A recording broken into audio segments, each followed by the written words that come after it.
I do not pretend to understand the moral universe. The arc is a long one.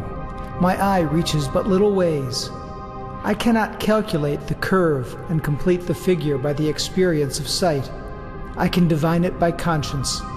And from what I see, I am sure it bends towards justice. When abolitionist Theodore Parker wrote these words in 1853, he did so with a vision for the nation that few then held. 1 century later, the Brown decision seemed to vindicate his dream. It marked the beginning of the end for de jure segregation, segregation by law. But the practice of segregation, de facto segregation, continued, and challenging this Southern dogma could be lethal.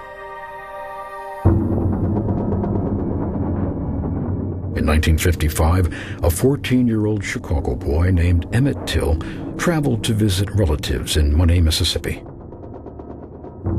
A month later, his body returned home in a pine box. For the high crime of whistling at a white woman, Emmett Till had been beaten and shot, and his body dumped in the Tallahatchie River. The legal system had been too slow, the arc too long to save Emmett Till and countless other victims of racial violence.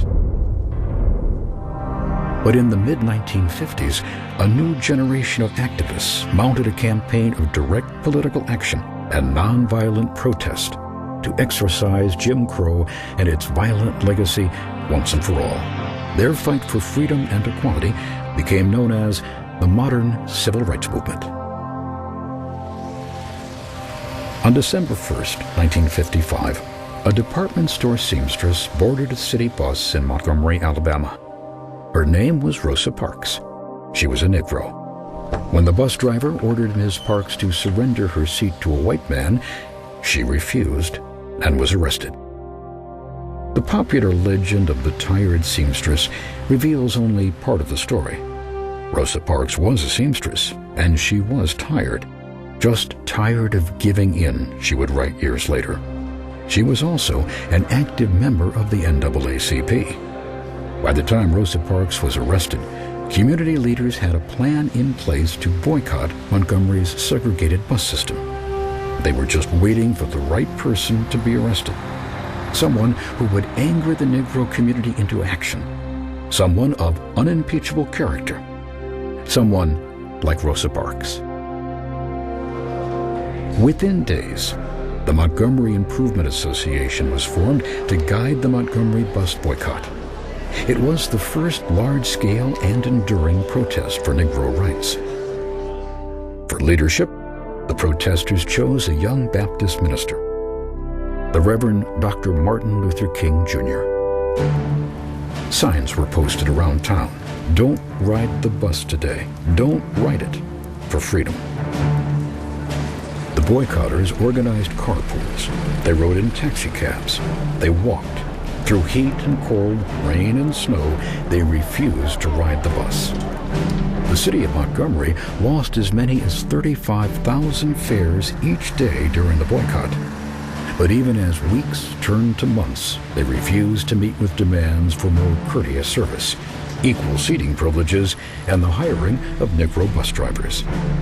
Instead, they held fast to their segregationist convictions and filed suit against movement leaders. Even under attack, King and the others would not be provoked to violence. We still feel that we are right and that we stand within our constitutional rights in the protest. And we still advocate nonviolence, passive resistance, and still determined to use the weapon of love. The idea of passive resistance was inspired by India's Mohandas Gandhi. Gandhi's campaign of nonviolent civil disobedience during the 1940s had confounded British imperialists and helped lift India from nearly a century of colonial rule. On the streets of Montgomery, passive resistance bore similar fruit. In November 1956, the U.S. Supreme Court upheld a ruling that declared segregated busing to be unconstitutional. The protest ended a month later, 381 days after it began. The Montgomery Bus Boycott was a major victory against racial segregation and propelled the civil rights movement to national attention. Martin Luther King became its public face and voice, its most influential leader, and its most lucrative target. During the bus boycott, King's Montgomery home was bombed and shot at. He was harassed and arrested. For King and the cause, it was symbolic of the determined opposition and deadly violence that lay ahead.